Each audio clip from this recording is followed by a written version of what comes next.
Good morning, students. Today our topic is English and chapter poem is How Beautiful is the Rain. We have read about this poem.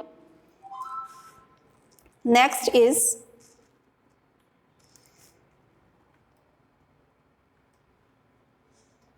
we have read this poem till here यहाँ तक. So next are for this rest in the furrow after toil. Their large and lustrous eyes seem to thank the Lord more than man's spoken word.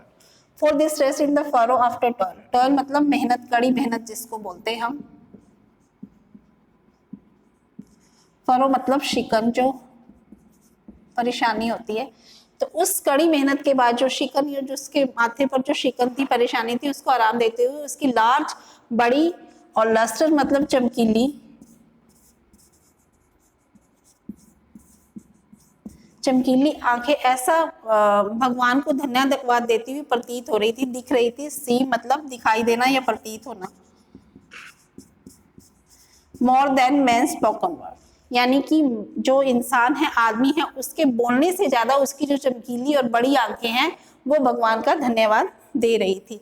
Near at hand from under the sheltering trees the farmer sees his pastures and his field of grain as they bend their tops to the numberless beating drops of the incessant rain. He counts it as no sin that he sees therein only his own thrift and gain. तो near at hand दूसरे हाथ के पास, from under the sheltering trees जो पेड़ों के नीचे आश्रय लेते हुए, द फार्मर सीज जो किसान है वो देखता है, हिज पास्चर्स, पास्चर होता है जो जमीन होती है, मैदान जो कि पशुओं के चराने के लिए होती है. जमीन पशुओं के चराने के लिए, कैटल्स को चराने के लिए.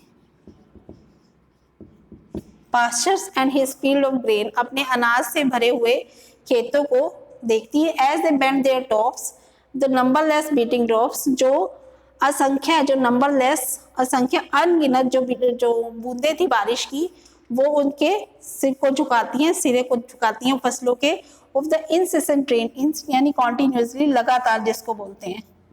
इंसेसेंट लगातार जो बारिश हो रही थी. He counts it is at no sin वो उसे पाप नहीं मानता. सिन मीन्स पाप, गलत नहीं मानता. That he sees there in only his own thrift and gain. तो देयर इन का मीन यहाँ पे है यहाँ. देयर इन मीन्स यहाँ, और thrift mean and gain mean. Thrift का मीन मैं भूल गई क्या था.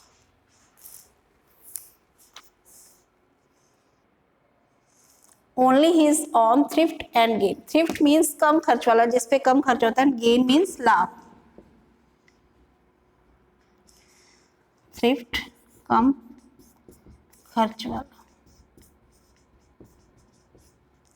तो उसकी तरफ ही यहाँ वो देख रहा था, अपने कम खर्च और लाभ वाले फील्ड्स को. So read this poem and today we will do exercise of this word meaning of this poem. Next is word meaning.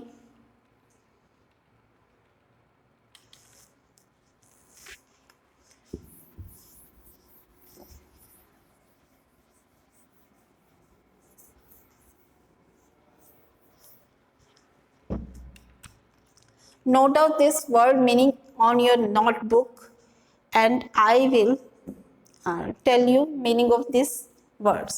Chamber means room. Room means kamra. As you know, wanted means usual. Usual मतलब सामान्य. Next is commotion, bustle and confusion यानी कि परेशानी.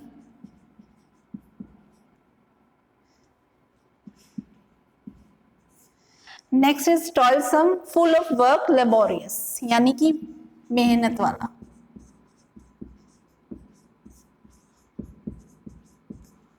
Next is there in means in that, यहां. Dilated, open wide यानी कि फैला हुआ पूरा.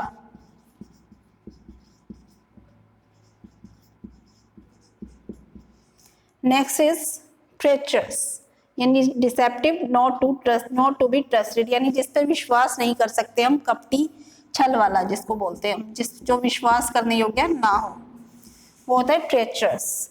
Next is engulfs. Engulfs swallows up, यानी कि निगलना। Next is turbulent, disturb and in commotion, यानी कि परेशानी में, यानी वो डिस्टर्ब है, परेशानी में है। नेक्स्ट इज टॉनी, यानी ब्राउनिश येलो, भूरे पीले रंग का।